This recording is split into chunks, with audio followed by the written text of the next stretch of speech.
Olá, bom dia a todos. Vamos chegando, pessoal, e hoje nós estamos então começando uma série de lives, sempre lives mais curtas, mais densas, mais condensadas, né? E então, portanto, hoje nós estamos começando essa série de lives, sempre, todos os dias agora nós temos esse encontro, às 11h33. Por que 11h33, né? Não é 11h30, porque para fazer, tem tanta live 11h30, então achei melhor fazer 11h33. E, brincando um pouco, é um número cabalístico, né? Nós vamos falar hoje sobre uma conexão importante do direito. Nós vamos falar aqui no decorrer dessa semana sobre outras conexões. Direito de família com direito de trabalho. Hoje nós vamos falar sobre a conexão do direito de família com o direito tributário, né? O direito tributário, nós temos algumas conexões quando nós vamos fazer a partilha de bens, no pagamento do ITC-D, ITC-DM, esse nome muda de acordo com cada estado. Mas só lembrando, para quem não ouviu, que chegou depois, esse horário, gente, foi escolhido para atendendo em razão de uma pesquisa que nós fizemos com vocês, com todos vocês, que acharam melhor esse horário de 11h30. Ainda não está na hora do almoço, né, dá tempo ainda. Mas bem-vindo a todos que estão chegando aqui, Thalita, Letícia, até a Márcia Fidelis está aqui. Obrigado, Márcia, Maria Elisa. Bem, vamos entrando. Mas, então, começando, nós vamos falar dessas conexões do direito de família com outros ramos do direito. Já anunciando que nós teremos essa semana também uma conexão com o direito de trabalho, que é um assunto pouco tratado. E vamos também, hoje à noite, hoje nós vamos ter um encontro mais prolongado, né? Para quem quiser, onde nós vamos responder as perguntas de vocês. Sim, a live vai ficar salva. Bom, então, o direito tributário se conecta com o direito de família em algumas situações, principalmente no aspecto da transmissão de bens, né, lá do ITCD, ITCDM, em alguns estados chama assim, com alíquotas que variam de 4% a 8%, e também na transmissão intervivos. Mas o que nós vamos falar aqui é uma outra conexão, que nós temos uma decisão recente, ainda não concluída, mas é uma tendência, que é a alíquota, né, a incidência do imposto de renda sobre pensão alimentícia. Isso é a coisa mais injusta que tem. Olha só, para vocês terem uma ideia, imagina, quem recebe pensão alimentícia ainda vai ter que pagar imposto. Só para recordar, eu sei que vocês já sabem, mas vamos lembrar aqui essa alíquota, essa base de cálculo. Quem recebe pensão no valor de 1903,99, 1904, né, 1900, até 2.800, paga um imposto mensal de R$ 142, ou seja, a alíquota é de 7,5%. É uma alíquota progressiva, né? E quem recebe a pensão alimentícia de 2.826 até 3.700 tem uma alíquota de 15%, ou seja, vai pagar aí 354,80. E quem recebe de 3.751 a 4.664, a alíquota é de 22,5%, ou seja, um percentual de um valor de 633. Imagina quem recebe 4 mil reais de pensão, paga, não é 4 mil menos 22,5%, que é 636 reais.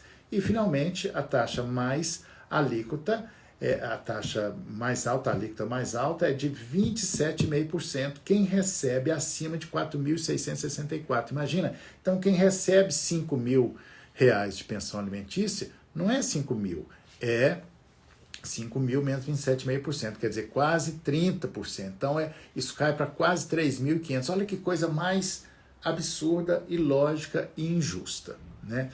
Bom, então, sobre isso é que eu queria falar. E nós, advogados, principalmente, né, eu sei que tem aqui advogados, magistrados, Ministério Público, Defensor Público, mas nosso eterno desafio que é o que é o justo? Não é justo isso. E eu sempre fui muito revoltado com isso de incidência de imposto de renda. E eu pensava, bom, como é que nós vamos diminuir essa carga tributária? Claro que o macete, e por enquanto vocês precisaram fazer isso ainda, ao invés de pagar a pensão em espécie, pode-se pagar in natura. Aliás, a maioria das pensões, elas são pagas de forma mista.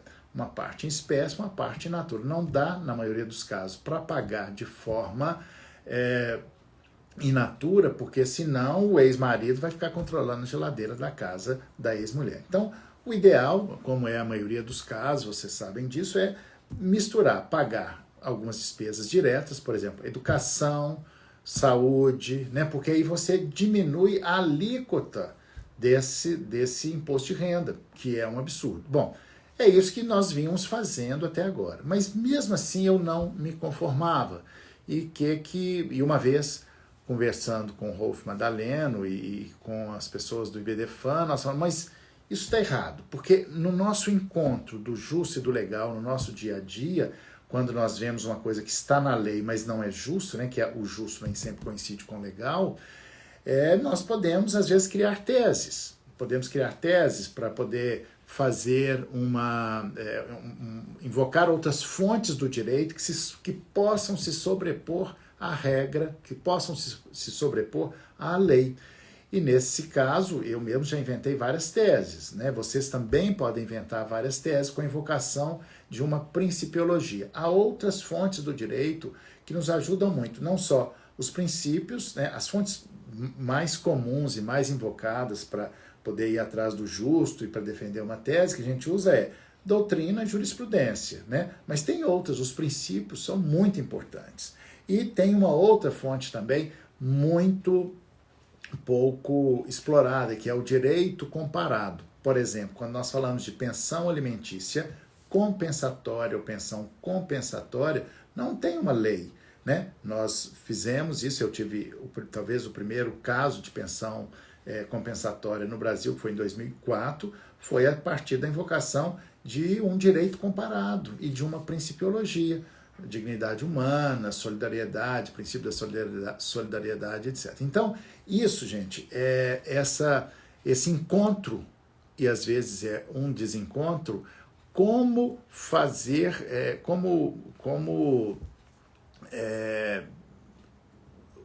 que nós podemos optar pelo justo. Como é que nós devemos sempre ir pelo justo, ainda que o legal não seja o justo. Então, por exemplo, nessa questão da pensão alimentícia, nós podemos fazer, né,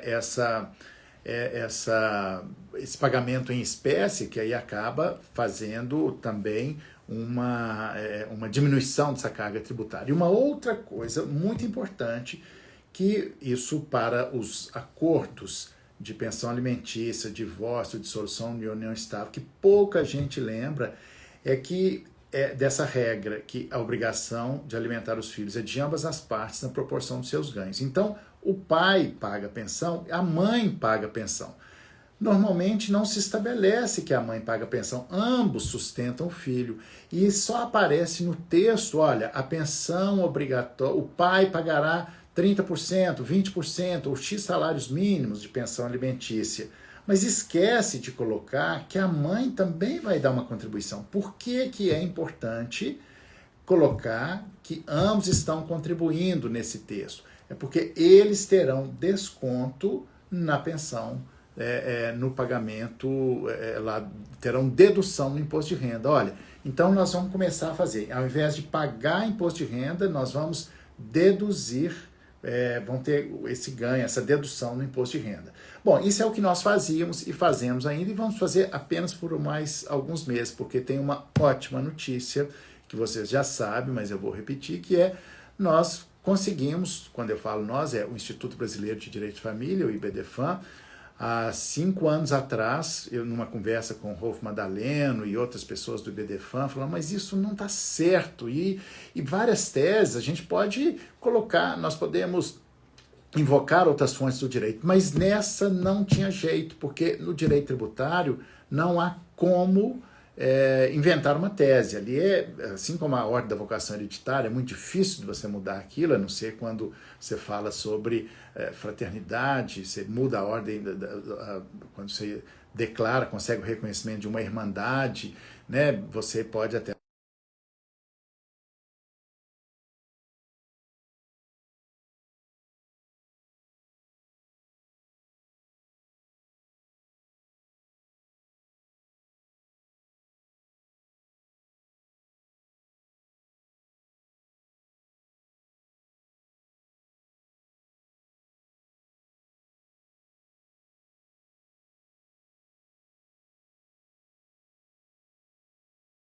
porque o ministro Gilmar Mendes, ele pediu vista do processo, ou seja, pediu para levar o julgamento de virtual para presencial, e pode ser que alguns ministros que já votaram, 6, eles até têm o direito de voltar atrás neste julgamento. Acho difícil isso acontecer.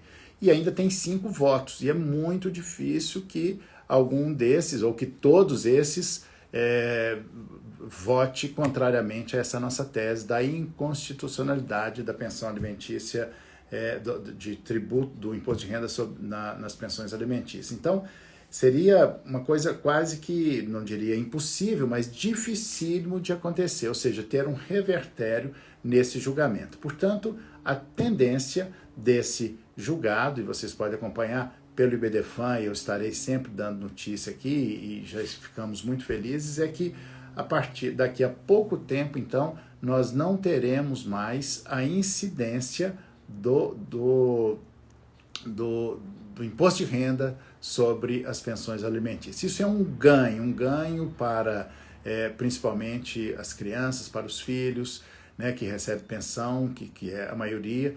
Claro que a maioria, 80% das pensões alimentícias no Brasil, talvez não incidam pensão alimentícia, que é pensão de um salário mínimo, porque para ter a incidência ainda que da alíquota mínima, que é 7,5%, a pensão tem que ser 1.903. Até 1903, R$ 1.903,99 não tem incidência. Então, como fazer até que esse julgamento se complete, que a gente possa comemorar mesmo e anunciar para os clientes? Aliás, eu já anunciei, falei, olha, em breve, e vocês que estão trabalhando em acordos aí de pensão alimentícia, porque também é outra coisa que ninguém lembra de falar quando faz um pedido lá para o juiz, ou mesmo quando é um acordo, ninguém lembra de estabelecer, de fazer o cálculo desse imposto de renda. Por exemplo, pensão alimentícia é 10 dinheiro, não é 10 dinheiro, é 10 menos 27,5%. Aliás, como a taxa, uma pensão de R$5.000, que já entra na taxa, nessa alíquota máxima de 27,5%. Então, é preciso deixar claro quem é que vai pagar este imposto de renda. É quem está pagando, quem está recebendo. Então, é importante deixar claro isso nos acordos, né? Nesses momentos lá em que a gente estabelece o valor da pensão. Mas também são problemas técnicos aqui. Então, vamos ver aqui esse comentário, a Márcia está dizendo, a questão é que mesmo sendo abaixo do teto de isenção, esse valor será somado à renda do guardião e sofrerá redução. Isso aí, Márcia, muito bem lembrado. E Nice Porto está dizendo, por gentileza, enviei uma nova mensagem para o senhor, vou ouvir sim daqui a pouco. Mas, bem, enfim, gente, hoje para dar essa boa notícia, mas também era importante estarmos contextualizados nessa questão do imposto de renda sobre pensão alimentícia, aproveitando para dar esses macetes, até que esse julgamento, porque já deveria ter sido julgado, mas teve um pedido de vista do ministro Gilmar Mendes, e isso pode sair na semana que vem, o julgamento pode ser marcado para daqui a um mês, pode ser. Então, até que isso se concretize, nós podemos ir diminuindo essa carga tributária da pensão alimentícia, com a pensão mista, com o pagamento em espécie, né? Mas, e aí uma outra coisa a partir de quando, né? Como a Márcia está dizendo, vamos torcer pelos efeitos ex-tunc, ou seja, porque sempre que é matéria tributária, né, o STF ele vai fazer uma modulação e vai dizer isso volta, isso tem efeito retroativo. Quem está pagando, por exemplo, eu tenho clientes que estão pagando, que foram pegos na malha fria, porque não sabia, não prestou atenção, pagam imposto de renda e não deveriam pagar e não pagavam. E foi pego pela malha fina. Estão pagando. Neste caso, essas pessoas poderão parar de pagar essa dívida a partir desse julgamento. Bom, nós precisaremos ver o final do resultado desse julgamento para saber o que eles vão modular sobre isso, se vai ter esse efeito ex-tunc, né? Gente, então é isso, obrigado, tô vendo muita gente conhecida aqui, ó, José Roberto, o Rafael, obrigado, muita honra estarem aqui, né? Isso é um assunto já batido para vocês, mas faz parte do nosso dia a dia. Eu agradeço e ficamos aqui nessa inauguração dessa primeira live rápida, né? Uma live mais instantânea, onde eu vou sempre focar um assunto, e hoje foi essa conexão com o direito tributário. Depois nós vamos nos conectar, vamos ver a conexão amanhã ou depois com o direito do trabalho. Mas hoje à noite tem mais. Hoje, às 19h33, eu espero vocês para a gente debater, responder perguntas. Algumas pessoas já mandaram, mas dá tempo ainda de mandar. Até mais tarde.